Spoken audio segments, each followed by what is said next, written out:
خبطت حبيبتي القديمة ديانا على باب شقتي وأدتني $5000 كاش. كانت لابسة فستانا أبيض وشكلها متوترة جدًا كأنها مستعجلة. قالت لي بسرعة لو أي حد سألك إحنا عمرنا ما ارتبطنا. اتصدمت لأني ما سمعتش عنها من سنين، وفجأة واقفة قدام بابي ومعاها رزمة فلوس. ليه؟ إيه اللي حصل؟ رفعت صوتها وقالت ما عنديش وقت، خد الفلوس بس، ووعدني تتصرف كأننا عمرنا ما كنا مع بعض. أخدت الفلوس، يعني مين هيقول لا ل$5000؟ ركبت اللامبورجيني ومشيت بسرعة. فضلت بفكر ليه عايزاني أكدب عشانها، بس بصراحة أول ما بصيت على الفلوس نسيت الموضوع شوية. بعد حوالي ساعة حد خبط على الباب، فتحت لقيت راجلا لابس بدلة وكرافتة. قال أهلا، أنا خطيب ديانا. قلبي وقع لأني فهمت فورا إنه الشخص اللي كانت عايزاني أكدب عليه. بص لي وقرب شوية وقال أنت كنت مرتبط بخطيبتي قبل كده؟ بلعت ريقي وقلت بسرعة لأ. بص لي باستغراب وقال أنت جاوبت بسرعة قوي.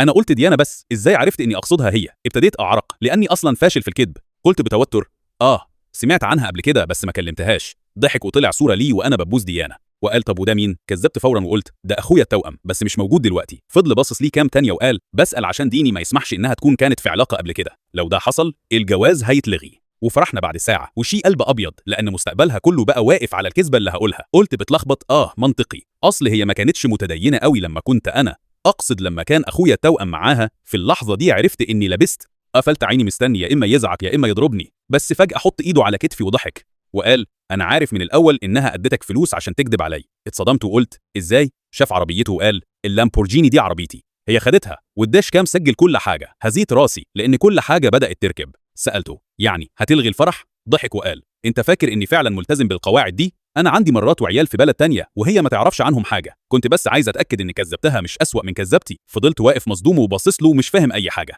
عدل الكرافته وبص في ساعته وقال أنا كده هتأخر على فرحي، لازم أمشي. ورجع لعربيته وكأن مفيش أي حاجة حصلت، بس على الأقل $5000 فضلوا معايا.